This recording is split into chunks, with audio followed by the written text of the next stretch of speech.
I'm very happy to be here, and of course, as always, thank Marcia and Phil for the wonderful things they do for the poetry community and my chance to celebrate a new book that came out just a couple weeks ago. However, the first poem I'm going to read is not from a book. It's, wait, I'm gonna try one thing. I'm gonna see if I can see myself. I can't. Doesn't want to show me, okay. The first poem I'm going to read reflects what was going on in February in my life. February was a crazy month. Not only did we have to live through Valentine's Day, we had, Myron and I had a huge anniversary, and Myron had a very big birthday. And so I thought that I would, I'm just going crazy here trying to get the right, okay. I thought that I would read a love poem to start. This poem is called Variations on a Theme. Although a secular Jew, I fear that somewhere there's a God that might be offended. So I have deleted a poem I wrote about self-love. I worked for days on that poem, hoping to stumble on the wisdom to accept the cruelty of aging and deny fear the power to frame the future. Our long marriage was my original theme, promises made, vows taken. Then the poem veered off, which is when, sadly, it abused a lovely metaphor of Beethoven repurposing a melody for his Variations on a Theme by Handel, where something glorious happens, better, richer than the original. The idea seemed clever, to love myself the way you have loved me for so many years. But the poem reeked of desperation. The tortured metaphor collapsed, leaving behind all that is inexplicable, which is when I grabbed your hand and focused on your gray hair and gravelly voice as you patiently pointed to and identified the constellations in the moonlit sky whose names I can never remember. Thank you. Okay, thanks. So now I'm going to go to the book. But before I read a poem that's called Red Diaper Babies, one of the nice things about poetry we all know is you learn so much about the writer. And this poem will tell you a lot about me and my childhood and where I grew up. Red diaper babies was a term used to describe the children whose parents were accused of radicalism during the McCarthy era. And my brothers and I were red diaper babies. Red diaper babies. In Jewish Harlem, legs grew faster than budgets. Immigrant mothers relied on knickers and knee-highs, worn thin until shins shone through. Like a tale from Dickens, weary women, grieving the loss of the old country, trudged off daily to sew garments in hot workshops. Hebrew lessons, bar mitzvah training, stews left for neighbors to heat. Long dark hallways, communal toilets define childhoods of struggle. Dad, an inventive boy, sells soda in Central Park, spends hours in the library, grows tall and lean, excels in school, holds down part-time jobs, channels anger, joins the Young Socialist League, the American Labor Party, stands on soapboxes bellowing his message, convinced there is a better way. Law degree in hand, he takes a stab at the good life, falls in love, marries well, buys a house, drives a Cadillac, runs for Congress on the American Labor Party ticket. The USSR fails, China disappoints, he gets old, his hair turns gray, and his kids Rapt and loyal followers learned to layer idol worship with skepticism.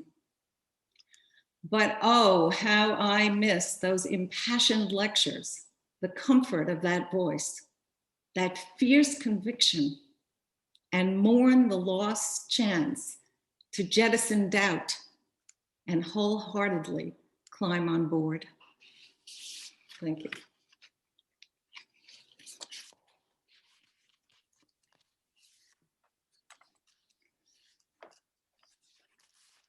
I'm an equal opportunity poet. And so now you've heard something about my father, and I'm going to read a poem about my mother.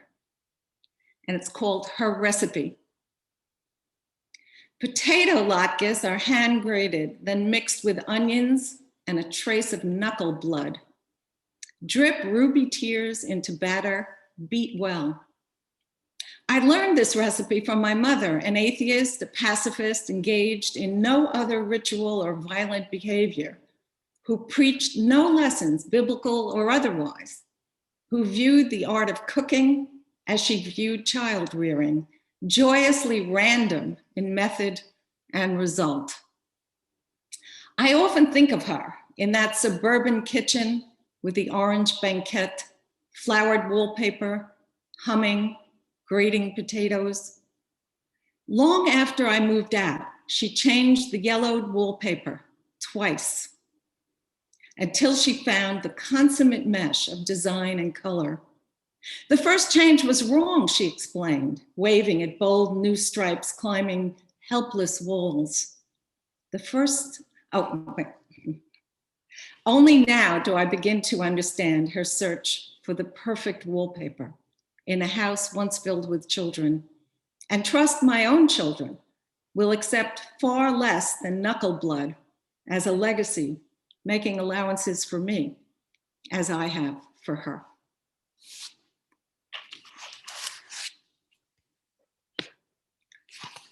Okay, so moving back to the book, I guess one of the most slippery slopes in poetry is our political poems.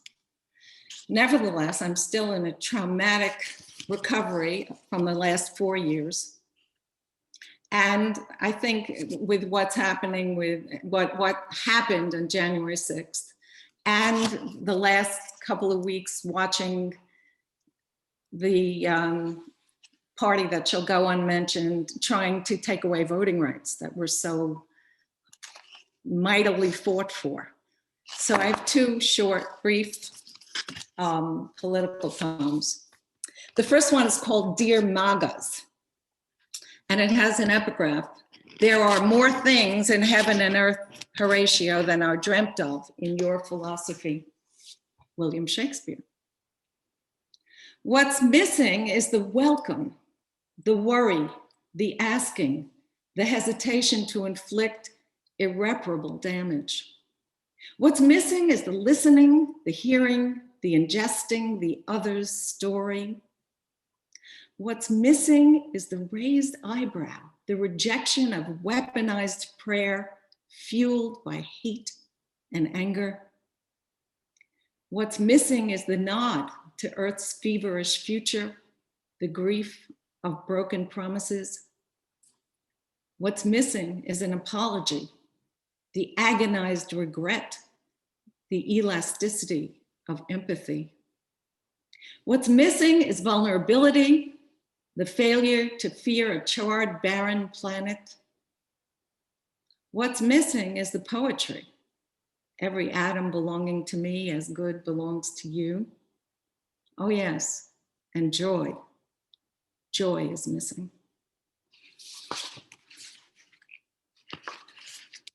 Okay, so I think about 10 years ago, there was a Supreme Court case. It was one of that just changed us into a plutocracy, where large corporations were able to make huge donations and keep it secret. And so you really wouldn't know whose puppet you were voting for. So this is a short poem called Citizens United, which of course is the name of the case. Lousy case. Citizens United. Charged words, founding fathers, constitution, democracy, voting rights, spouted by super PACs to skew outcomes, fuse, split, and upend process. Baptize the big players in rivers of cash-stained holy water. Make sure those without photo ID and alligator shirts are turned away at the polls. And justice? She roams hollowed halls, head bowed, scales tipped, pacing, muttering something about love of country.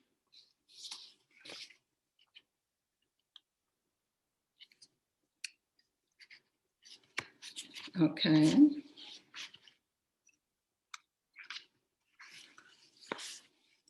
So I thought I ought to read a New York-based poem since you guys, most of you know that I'm here and there, both places. But basically, I confess to being a New Yorker. It's who I am. I'm always a visitor here. This poem is called, I have to figure out how to hold this, Interspecies Meddling. Early morning stroll. I stand back against the gritty wall of a pre-war building to watch a small bird frantically zipping back and forth, over and over through the narrow canyon that is 98th Street, gracefully weaving between parked cars, landing momentarily on the air conditioner of the bagel store, flying over building canopies and garbage cans. Little bird, I ask, what's up? There is a whole city to explore. Why limit your flight plan to 98th Street between West End Avenue and Broadway? There are 2 magnificent rivers on the shores of Manhattan. There are 5 boroughs, hundreds of thousands of streets, hills and valleys, millions of trees in full summer bloom to call home.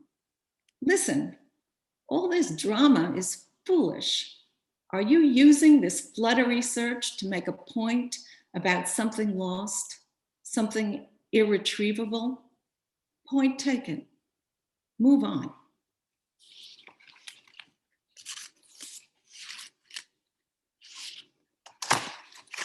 Okay, so this is a poem. I think all of you poets who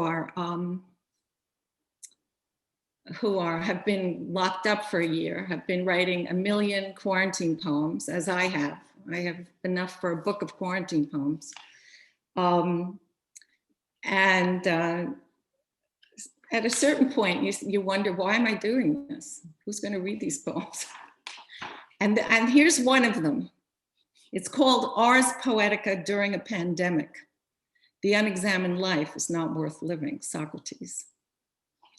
Fleeting images that show up in verse, love, death, grief, joy, bullied by a sharp line break or hidden rhyme scheme, words mercilessly edited, meticulously arranged, ruthlessly aimed at a vulnerable target, kneading, sculpting the everyday into a life worth living. Risking capture by a quarantined reader, ecstatically staking a claim, kidnapping, demanding a ransom no poet could ever come up with.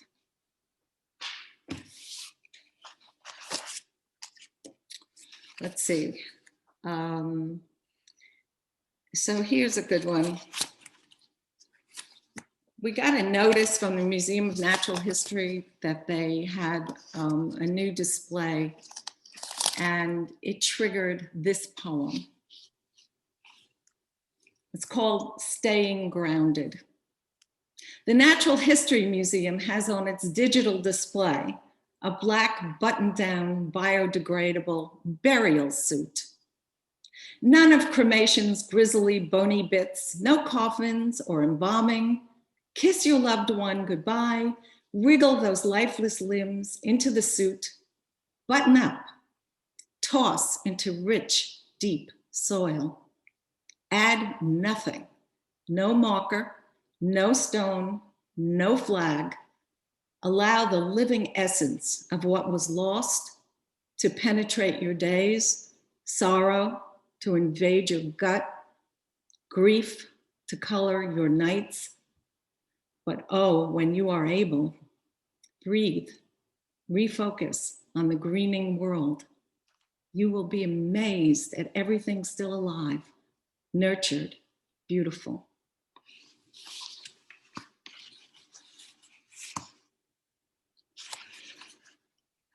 Okay, so this next poem will give you a combination of a little girl growing up in New York. I was raised in Queens, New York, and my dad, we were about 2-3 blocks from the subway, and my dad would go to work every day on the subway. And I would wait for him when he came home. And this poem happened. It's called Workaday. And the epigraph is, what did I know of love's austere and lonely offices? Robert Hayden, Those Winter Sundays.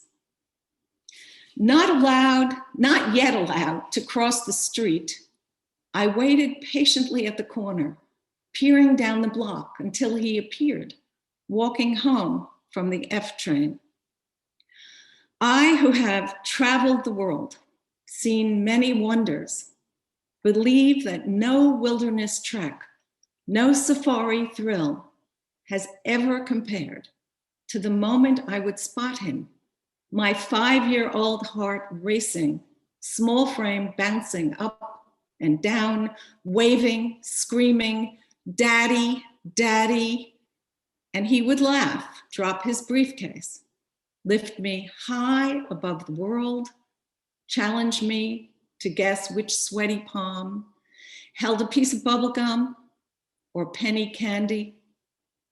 Oblivious to his long and burdensome day, I long assumed that my joy, my earth-shaking happiness, was all that consumed us both.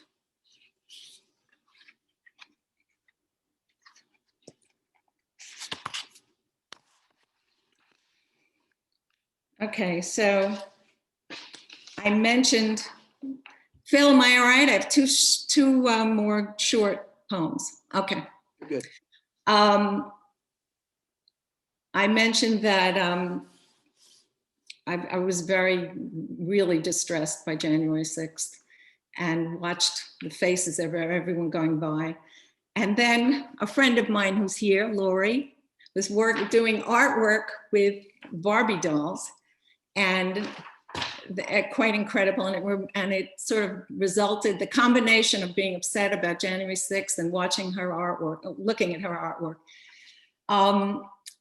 The title of this poem, I have to give a tip of the hat to Rudyard Kipling. You all know he has that famous poem, If. So this poem is, if Barbie discovers that Ken is a proud boy. If you were nearsighted, I would buy you glasses to sit on your nose. If you were deaf, I would place small hearing aids deep inside your canals. We would dance together. You would allow me to see myself in your beautiful face, but it is not your eyes blinding you or your ears deafening the cacophony. It is your untouchable, unreachable mind. And I am unable to translate from the sidelines, drowning in love while watching you ride the swells of heat.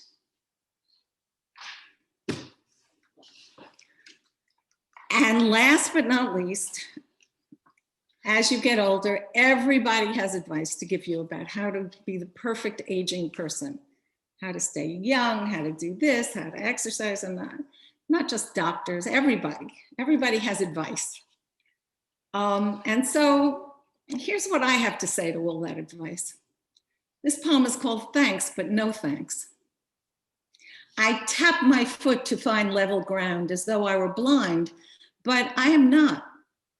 Just slowing down, confidence shaken by pundits trumpeting adamant gospel on achieving serenity and the oft-touted wisdom of old age.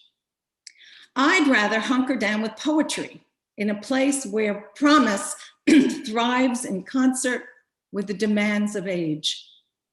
A place where one can grapple with loss, celebrate love, and embrace resistance while wallowing in the heartbreaking joy of growing old in iambic pentameter. That's it, guys. Thank you. Yay. Anita, would you read the poem on the front of your book? Yes, I will. Okay, this poem is called Toast. It's 3 a.m. On the way to the fridge, I noticed that our toaster has 3 settings: bagel, waffle, and poetry. It is dark and quiet here in our Upper West Side kitchen. Sirens that never stop are silent. Of the city's 8 million, I am the only one up. You continue to sleep as I grapple with the toaster poetry setting. When you finally wake, I hope you will help me turn on the poetry toaster, and together we will watch it work wonders. Then, in the dim light of the open fridge door, I see that the word is pastry. I lose my appetite. I return to bed, crawl in next to you, touch skin to skin, roll away, and toss myself to sleep. Oh, yay. Thank you very much. I have just put in the chat how to get a hold of, how to get and buy Toast.